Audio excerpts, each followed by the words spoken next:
ito ay rated SPG. Striktong patnubay at gabay ng magulang ang kailangan. Maaaring may masiselang tema, lengguwahe, karahasan, sexual, horror o droga na hindi angkop sa mga bata.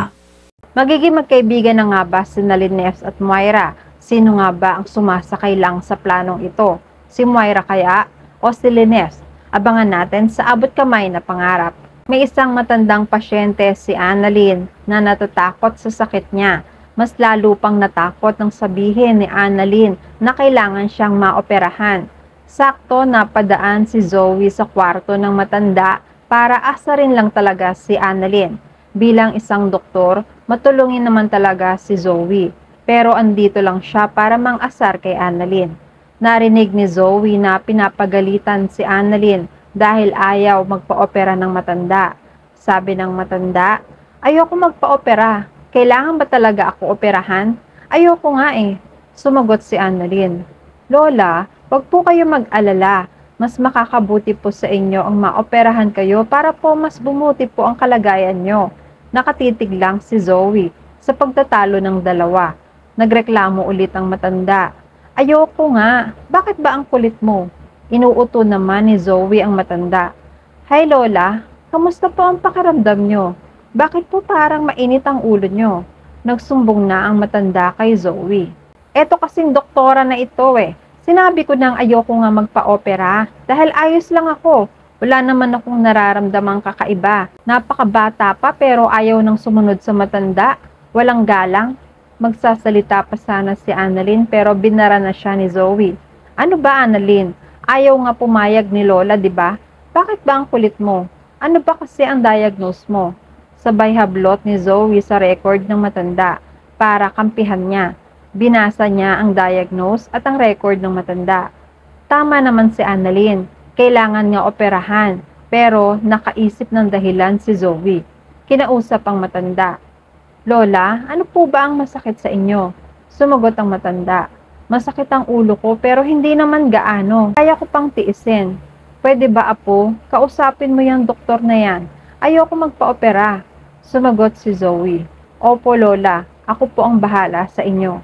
Binalingan ni Zoe si Annalyn. "O Annalyn, narinig mo ang sinabi ni Lola. Ayaw niyang magpa-opera. Nasa rules natin yan, kapag ayaw ng pasyente na magpa-opera, hindi natin sila dapat pilitin. Kung magpipilit ka na operahan si Lola, mananagot ka. Kaya wag mo siyang operahan." Sumagot si Annalyn, "Alam ko naman yon. Kaya naman ako nandito para kumbinsihin si Lola na kailangan niyang operahan para mas sumaba pa ang buhay niya. Dapat nga tulungan mo ako makumbinsi si Lola. Nakita mo naman ang diagnose niya." Sumagot si Zoe, "Ayaw nga niya. Makulit ka talaga. Sige na, umalis ka na. Ako na ang bahala kay Lola." Umalis si Annalyn para huminahon na rin ang matanda. Habang paalis ay nakalingon siya sa matanda at kay Zoe. Nung makaalis na, kinausap ulit ni Zoe ang matanda. "O ayan Lola, hindi ka na ooperahan. Pero dapat iinumin mo ang mga gamot mo dahil kung hindi, ipipilit na naman sa'yo ni Dr. Santos na kailangan mong maoperahan." Tumangulang ang Lola. Nakangiti. Halatang masaya siya. Sa kabilang banda papunta si Lindon sa Apex para dalawin si Annalyn. Habang naglalakad siya, malayo pa lang nakita na niya si Annalyn sa hallway. Nakasimangot. Nilapitan ni Lindon si Annalyn nang nakangiti. "O Annalyn, kamusta? Mukhang hindi maganda ang mood mo ngayon na." Napatingin si Annalyn kay Lindon nang nakasimangot. Napaupo si Annalyn sa bench ng ospital. Umupo rin si Lindon. "Paano ba naman?" Si Zoe, imbis na tulungan akong kumbinsihin si Lola, mas kinampihan pa niya ang desisyon ni Lola na ayaw magpa-opera. Kailangan pa naman niyang maoperahan. Sumagot si Lindon. "Oo nga, bawal pa naman pilitin ng pasyente kung ayaw talaga niya magpa-opera." Tumingin si Annalyn kay Lindon. "Yun nga ang point ko. Mapipilit ko na sana si Lola pero dumating naman agad si Zoe." Sumagot si Lindon. "Teka, di ba suspended si Zoe? Bakit siya narito?" Sumagot si Annalyn.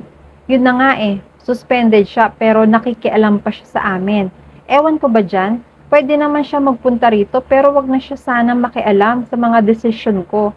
Kung hindi naman kailangan operahan si Lola, hindi ko siya pipilitin. Pero kailangan kasi talaga niyang maoperahan. Napaisip si Lindon. Gusto niyang kausapin si Zoe. Nasaan ba si Zoe? Umuwi na ba siya?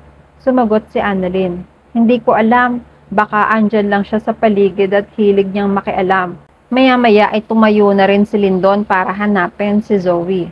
Sa conference room, kinakausap ni Annalyn ang nanay niya at ang lola Susan niya. Nagsumbong siya dahil sa nangyari kanina sa kanila ng pasyente niya at ni Zoe.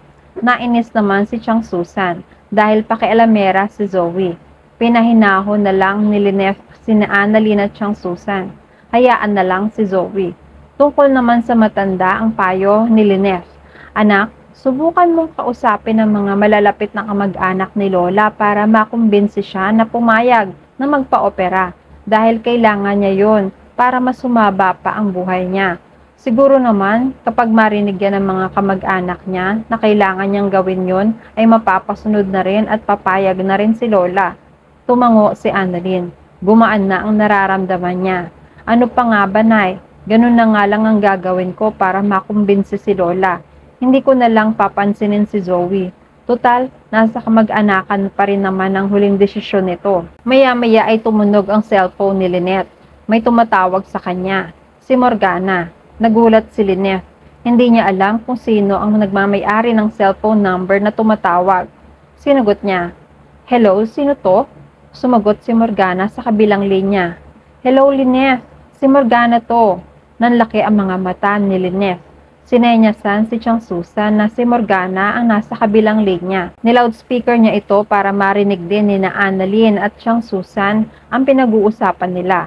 Nagsalita na si Morgana. Hello, Lynette. Diba sabi mo noon gusto mong matuto mag-wushu? Sorry kung wala akong oras noon. Pwede na ako this time.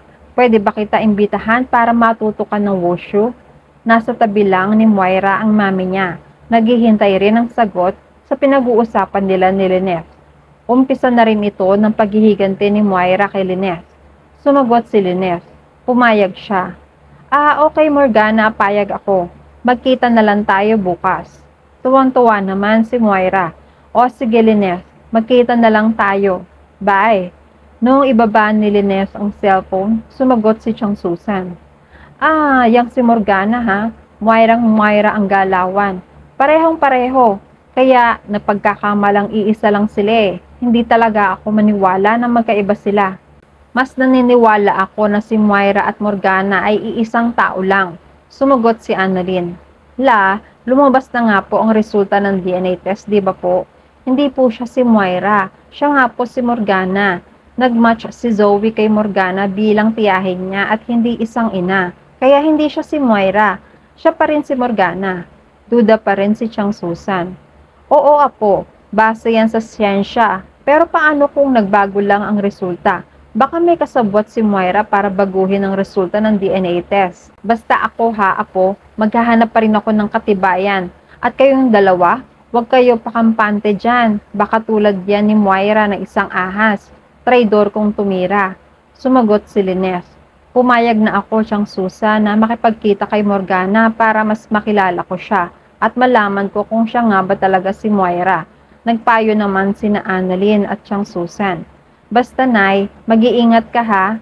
Sabi naman ni Chang Susan, huwag kang tatalikod ha. Baka pagtalikod mo, itulak na lang ikaw kagaya ng ginawa niya kay RJ. Tumango si Lynette. Opo Chang, mag-iingat ako. Kinabukasan ay nagkita nga sinang Morgana at Lynette.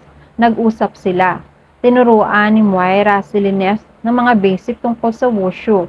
Maayos naman nakikisama si Morgana kay Lynette. Hindi siya nagagalit kay Lynette. Napansin yon ni Lynette. Nung matapos na sila, masinsinan sinabi ni Lynette kay Morgana. Morgana, pasensya ka na kung inakala namin na ikaw si Moira. Dahil sa mga pinakita mo, mukhang magkaiba naman kayo ni Moira. Tama nga, hindi ikaw si Moira. Nakangiti si Morgana, nanunubok. Nagpatuloy si Lynette sa pagsasalita. Kung ano man ang nangyari sa amin ni Moira noon, it's all in the past. Tumingin si Morgana kay Lynette. Nag-alok ng pakikipagkaibigan. So, friends, inabot ni Morgana ang kamay niya para makapag-shake hands sa kanya si Lynette. Tanda ng pakikipagkaibigan. At yan ang mga pakakaabangan natin sa Abot Kamay na Pangarap. Please like this video and please subscribe to my channel. At magkita-kita po muli tayo sa mga susunod pang episodes.